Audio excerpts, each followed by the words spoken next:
Électricité, loi d'Ohm. Dans le monde de l'électricité, il y a une règle simple qui aide à comprendre comment le courant circule dans les circuits.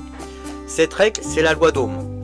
Elle relie trois concepts essentiels: la tension, le courant et la résistance. Nous allons prendre un exemple à la fin de cette vidéo. Qu'est-ce que la loi d'Ohm? La loi d'Ohm nous dit qu'il y a une relation simple entre la tension, ou la force de l'électricité, le courant, la quantité d'électricité qui circule, et la résistance, qui ralentit le courant. Cette relation est écrite sous la forme U égale à I fois R, où U est la tension en volts, I est le courant en ampères, R est la résistance en ohms. Illustrons la loi d'Ohm. Imaginons un tuyau d'eau. La tension U est comme la pression de l'eau qui pousse dans le tuyau. Le courant I est comme le débit d'eau, c'est la quantité d'eau qui circule. Et la résistance R, c'est comme un rétrécissement du tuyau. Plus le tuyau est étroit, plus l'eau aura du mal à passer. Pourquoi la loi d'Ohm est-elle importante? La loi d'Ohm est une base pour comprendre comment fonctionnent les circuits électriques de nos appareils à la maison au système industriel. Elle permet de calculer ce dont on a besoin pour faire fonctionner correctement un appareil sans le surcharger ou l'endommager. Achat d'un petit kit pour expérimenter. Quand on écrit une loi en science, c'est qu'elle a été démontrée par les mesures un maximum de fois. Tout le monde peut faire le test soi-même et doit retrouver le même résultat. Bon, à quelques problèmes de précision de mesure près.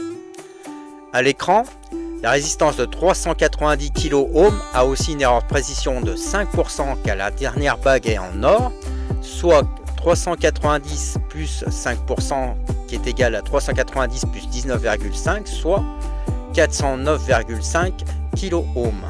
Si vous faites une recherche sur code couleur des composants, vous trouverez la correspondance pour la signification des cercles de couleur sur votre résistance. C'est pour vous aider à identifier la valeur de la résistance quand on observe une résistance sur un circuit électronique.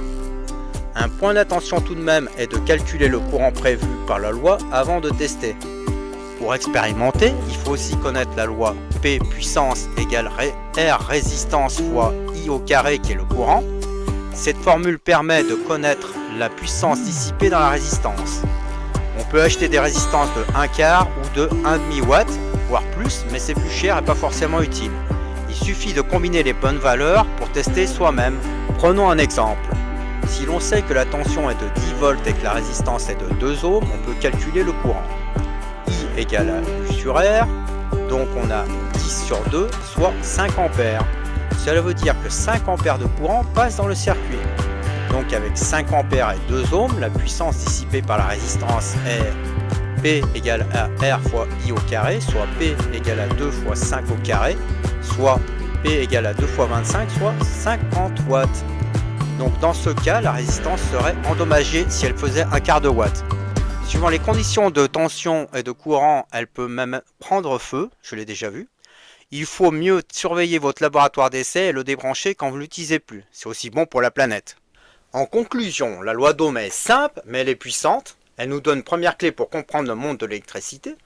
En suivant cette règle, on peut facilement résoudre beaucoup de questions sur les circuits électriques.